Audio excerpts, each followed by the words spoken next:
हिंदू कोई धर्म नहीं है। भारत में वास्तविक हिंदू कोई है ही नहीं। हिंदू बनाए जाते हैं। तो प्लीज निवेदन है, डोनेशन जरूर करें। स्कैनर स्क्रीन पर लगा हुआ है। संस्कृत उत्पन्न हुई 8वीं शताब्दी के बाद। केदारनाथ, बद्रीनाथ, चाहे जगन्नाथपुरी मंदिर, या फिर आप महाकाल की बात कर लीजिए, या फिर राम मंदिर की बात कर लीजिए। राम मंदिर 8वीं शताब्दी से पहले के वह सभी के सभी मंदिर बुद्ध धर्म से संबंधित हैं और बौद्ध अवशेष वहां से निकलते हैं।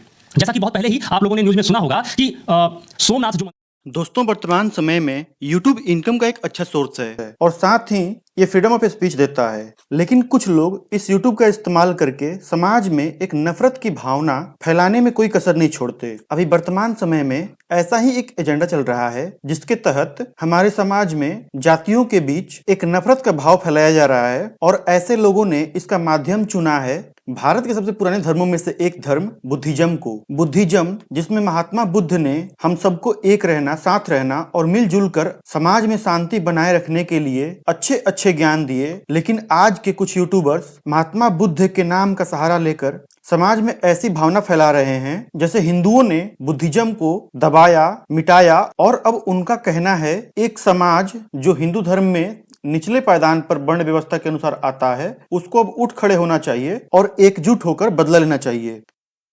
दोस्तों, ऐसे लोगों की पहचान आप खुद से भी कर सकते हैं क्योंकि ये अपने वीडियो में QR कोड देते हैं, उससे आपको पेमेंट करने बोलते हैं, सपोर्ट करने बोलते हैं और इसका वास्ता देते हैं कि आपके सपोर्ट से, आपके दिए हुए पैसे से ये एक समाज का उत्थान करेंगे। लेकिन जमीनी स्तर पे दोस्तों ऐसा करते हुए कभी नहीं देखे जा सकते। यहाँ तक कि ये तो अपने चेहरे भी नहीं दिखाते। बहुत से यूट्यूबर ऐसे हैं जो ये ऐसे एजेंडे चलाते हैं और ये अपना चेहरा तक नहीं दिखाते। ये जमीनी स्तर पे क्या आएंगे और क्या लोगों का भला करेंगे। इनका बस एक ही मकसद होता है कि जब आप इनके वीडियो को देखते हैं तो उससे इनकी बहुत अच्छी इनकम होती है। ऐसे ऐसे कुछ यूट्यूबर हैं जिनकी इनकम बस इसी एजेंडे के माध्यम से करीब करीब 2 से 3 करोड़ रुपए तक की एनुअल इनकम है। अब जहां तक बात रही सबसे पुराने धर्म होने की, तो ये सबको पता है कि हिंदू धर्म बौद्ध धर्म से पुराना है। विद्वानों, ऐतिहासिक ग्रंथों, पुरातात्विक खोजों और भाषाओं के अध्ययन के माध्यम से अनेक प्रकार के साक्ष्य मिलते हैं जिससे यह स्पष्ट हो जाता है कि हिंदू धर्म बौद्ध धर्म से पुराना है। इस वीडियो में हम संक्षेप में ऐसे ही कुछ साक्ष्यों के बारे में जानेंगे जहाँ ये स्पष्ट हो जाता है कि हिंदू धर्म बौद्ध धर्म से बहुत पुराना धर्म है और इस बात में कोई संदेह नहीं। हिंदू धर्म की जड़ें वैदिक काल से जुड़ी हुई हैं, जो लगभग ईसा से 1500 वर्ष पूर्व शुरू हुआ था। ऐसा माना जाता है कि वेद 1500 से 1200 ईसा पूर्व के बीच में लिखे गए थे। ये ग्रंथ दुनिया के सबसे शुरुआती धार्मिक लेखनों में से एक हैं और इन्हीं से हिंदू मान्यताओं, प्रथाओं की नींव पड़ती है।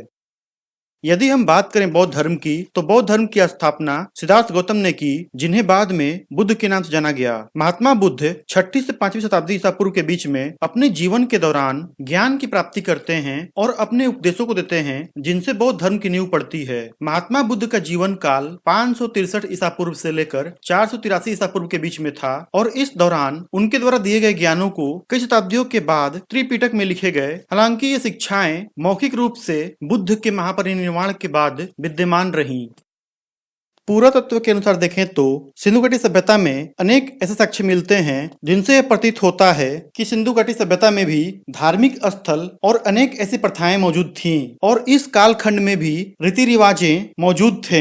हालांकि धर्म का स्पष्ट रूप से प्रमाण न मिलने के बावजूद कुछ ऐसे साक्ष्य मिलते हैं जिनके द्वारा हम अनुमान लगा सकते हैं कि हिंदू देवताओं की मूर्तियां और पूजा का स्वरूप सिंधु घाटी में अपने प्रारंभिक रूप में था। इनमें से कुछ साक्ष्य जैसे स्वास्तिक का प्रतीक और भगवान शिव का पशुपतिनाथ स्वरूप की मौजूद अनेक सील इस बात को स्पष्ट कर देती हैं कि सिंधु घाटी सभ्यता में धर्म का प्रमाण मौजूद था।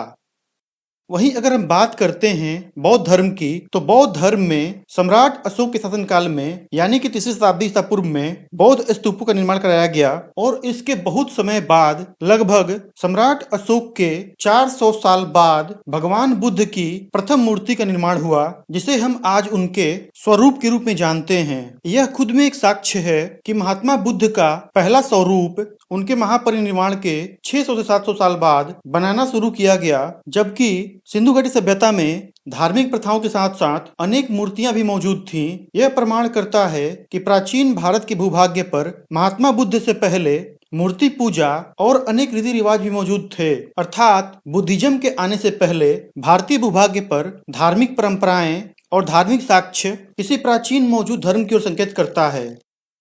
भाषा और सांस्कृतिक साक्ष्य भी यह प्रमाणित करते हैं कि हिंदू धर्म बुद्ध से पहले था। इस तथ्य को प्रमाणित करने के लिए हम वेदों की भाषा अर्थात संस्कृत को देख सकते हैं। बुद्ध के समय तक प्राकृत भाषा, जिसकी उत्पत्ति संस्कृत से ही मानी जाती है, वो आम भाषा के तौर पर बोली जाती थी और महात्मा बुद्ध ने अपनी अधिकतर शिक्षाएं प्राकृत भाषा में दी। यहाँ तक कि बौद्ध धर्म में कई ऐसे कर्म और अवधारणाएं मौजूद हैं जो पहले से ही वैदिक परंपराओं में निहित हैं।